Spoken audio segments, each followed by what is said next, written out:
What's up gang? I've been using Bose QuietComfort 45 or QC45 for about a month, literally day and night. And today's video is sponsored by my commitment because I spent my own money to buy this, so I will deliver 100% honesty, my genuine experience, and a little bit of fun. Okay? Okay, then let's begin. First of all, let's see what's in the box.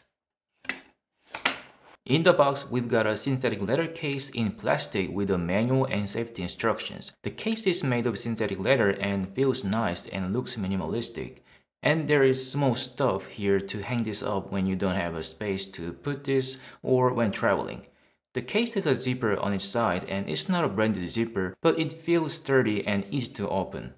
And there is our QC45 with charging and aux cable, but we don't have a flight adapter here. Also, we've got a small compartment on the left side to store some small stuff. Now, let's get down to the business and talk about the headphone. QC45 comes in two colors, black and white smoke. And the color we are seeing today is white smoke. To me, it looks like more of a smoky feeling than white.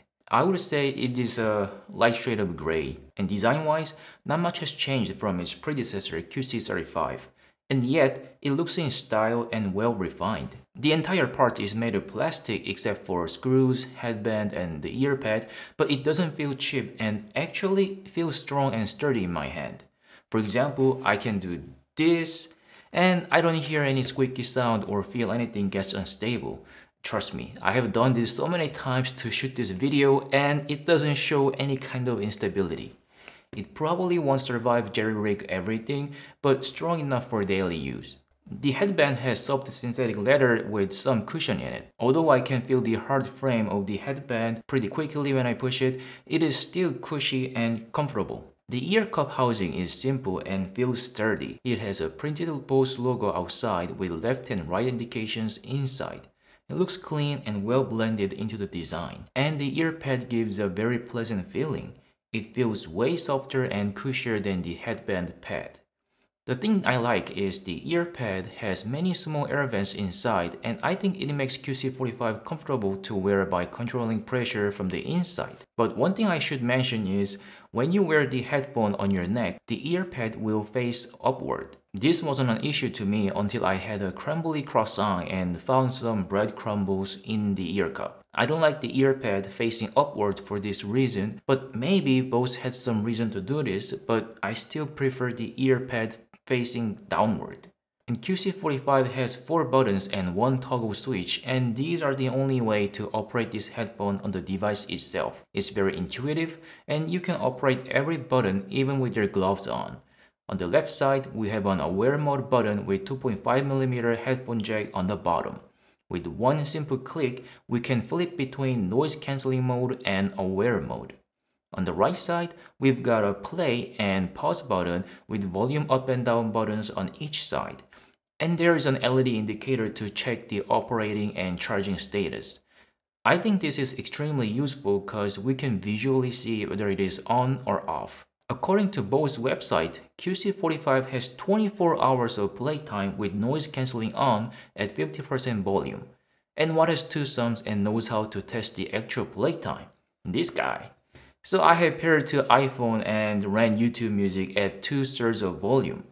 I learned that QC45 makes an alarm every 10 minutes when the battery is low. So I stopped on the 3rd alarm because although the battery was not completely dead, nobody wants to listen to the alarm every 10 minutes while they are listening to their favorite music.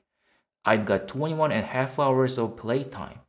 I would say this is almost true to the company's statement given I tested at 2/3 of volume. Bose also says a quick 15-minute charge gives up to 3 hours of playtime. So guess what I did? Dang right, I tested again right after the initial playtime test. I charged the headphone for exactly 15 minutes, and this time I got 3 hours and 40 minutes until the 3rd low battery alarm. This is 22% more playtime than Bose promised, so QC45 over-delivers. Well done, Bose, I like it. And again, the company says we can juice this up 100% in 2.5 hours. It took only 2 hours to fully charge in my test. That is 20% less time than what Bose says on its website. All in all, I would say Bose is honest with the playtime of QC45, just like my review. And since headphone is something we wear, wearability is one of the checkboxes we should check. And I guarantee this deserves comfort in its name. Maybe because it weighs only 238 grams or 8.5 ounce, and it is one of the lightest wireless noise-canceling headphones on the market. QC45 has less clamping force than I expected, but it stays where it has to when I'm wearing it. To me, the clamping force is just spot on, and it doesn't make me feel uncomfortable even with my thick glasses on. I had no problem with wearing the headphone for over several hours while I was seated. But when I walk or do something physical, I had to adjust the headphone like every 30 minutes. Maybe this is due to my rising body temperature and sweat. So that is no big deal. It is a natural stuff. Nevertheless, this is an exceptionally comfortable closed-back headphone. If comfort is your top priority, then this is your answer. That I can guarantee. And the noise cancelling is superb. It cancels out almost every noise around you, especially low-frequency sound. For example, I was sitting at the back of a bus, and this is the noisiest place on a bus due to the engine sound. However, QC45 cancels the engine sound 100% and I couldn't hear any of it. But it doesn't have a perfect noise cancelling, and I will tell you why in a second, so please keep watching. In terms of connectivity, Bose says Bluetooth 5.1 provides a connection up to 30 feet or 9 meters. It works just fine even for 39 feet or 12 meters with 2 walls between my source device and the headphone. I had no connection issues even in crowded places like a train station, streets, and jam-packed bus and train. QC45 has always remained connected and never let me down. Also, it supports multi-point pairing, so you can connect to 2 different devices at the same time. And when it comes to wireless headphone, time lag has always been my pet peeve. But QC45 has less time lag than other headphones when connected to iPhone. Thanks to this, playing a game is okay, although I could still feel a bit of time lag. It is not as perfect as a wired headphone, but it is just within my tolerance. Shout out to Aaron's Loud and Wireless for doing the time lag comparison. And the sound quality is okay. This is a very subjective area to say, but in my opinion, it is well balanced and somewhat spatial. I didn't get the most fun, dynamic, and rich sound, but there is a way to customize the sound. Starting this February, Bose did an update to make the EQ setting available to QC45. It's a pretty basic bass, mid, and treble option, so it doesn't change the whole picture a lot, but it does do some tricks. And QC45 remembers the last EQ setting, so when you connect to other devices, you don't have to manually set your preferred EQ setting again. But with all these things that I like, there are many things that don't make me a true fan of QC45. First of all, the charging cable is ridiculously short, which is 30 centimeters or 11.8 inch. This is not confined to QC45 because almost every brand provides a very short charging cable for their headphones. But honestly, I don't think I'm gonna use this cable since it is way too short. And the aux cable is long enough to use in daily life, but it is still kinda short. It is 1.2 meters or around 4 feet. And if your source device is a bit far, you need an extension cable. And QC45 has 2.5mm headphone jack. So if you're thinking to buy 3.5 to 3.5 aux cable to use on QC45, it won't work. You need an adapter for that cable. And the noise cancelling is always on, and we cannot adjust the cancelling level or even turn it off. This is absurd because we don't have an option to turn the noise cancelling off to save the battery. You need to wire this to use without the noise cancelling feature. When this is wired, it doesn't need a power, and if you want to have a wired noise cancelling experience, simply turn the power on and you will get it. The thing is, when it's wired, Bluetooth is turned off automatically, so you need to unplug to have a wireless connection again. Also, I mentioned that noise cancelling is superb, but it doesn't cancel every sound. I could still hear a sudden high-pitched sound like kids screaming, people loudly talking and laughing, and sirens from an ambulance or a police car. Plus, it doesn't cancel bridge expansion joint noise. I could hear the noise when I was on the road. I thought maybe I'm thinking that I can hear this noise because I can feel the bump through my body.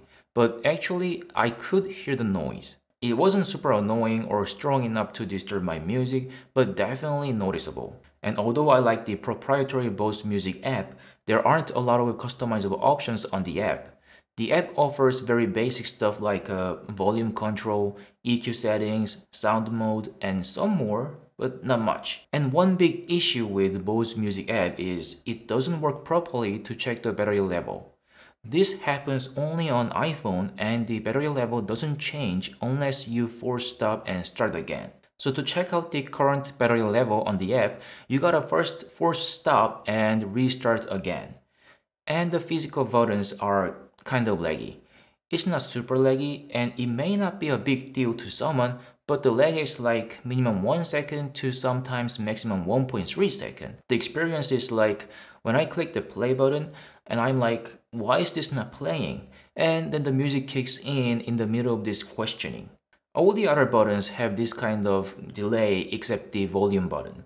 Somehow, volume buttons work just fine. And again, this is a very subjective area and the sound is rather flat and sometimes even boring. The sound is clean and clear, but it doesn't make me enjoy my music. I'm not an audiophile, but I'm pretty serious about my music. Music is like my life, passion, love, and probably the only drug that is allowed to me. It makes a good sound, but it is not good enough and powerful enough to make me feel something and cry. I would say this is sound for everyone, but not for someone who wanna enjoy their music. And it doesn't have a proximity sensor, so it doesn't do auto stop when you take it off. I sometimes forgot that the music is playing and left it for several hours. So I prefer having a proximity sensor to stop the music automatically, and there is a way to do a similar thing on Bose Music app. First, go to settings in the app and under preferences, go to power. Here, you can set auto off time. The headphone will be turned off automatically when nothing is being played. For example, when you set 5 minutes, the headphone will be turned off after 5 minutes even with the toggle switch on, and the LED indicator will be turned off too. To listen to music again, simply press any button, then it will show blue light. At this moment, the headphone is not 100% active yet. You have to play something, then it will come back to life. I think this is some kind of sleep mode since I gotta manually wake up the headphone. With all the stuff that I don't like, I still think Bose QC45 is an exceptional wireless noise cancelling headphone.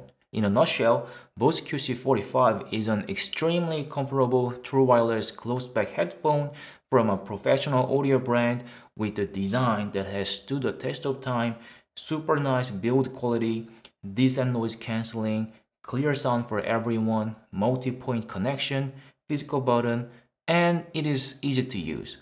Although the sound is somewhat less dynamic and I cannot turn off the noise cancelling nor adjust the level, I still like it for the sake of comfort. For the price below $220, I think you gotta buy first and ask a question later. The retail price is $329 and I think it's a bit painful to me to pay the full price. Although it has been almost a year since its announcement, QC45 hasn't been on a major discount not so many times since it is the latest model in QC lineup.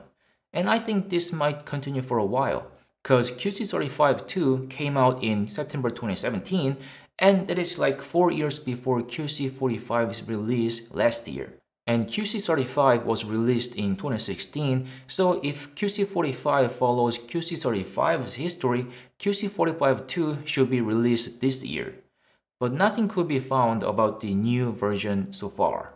So if you see this headphone around $220, don't hesitate to buy it. QC45 is worth every penny below this price and you will love it. And speaking of love, thank you very much for giving me lots of love by liking, subscribing, and leaving comments on my last video. I will always deliver honesty and genuineness no matter what. Then, as always, see ya!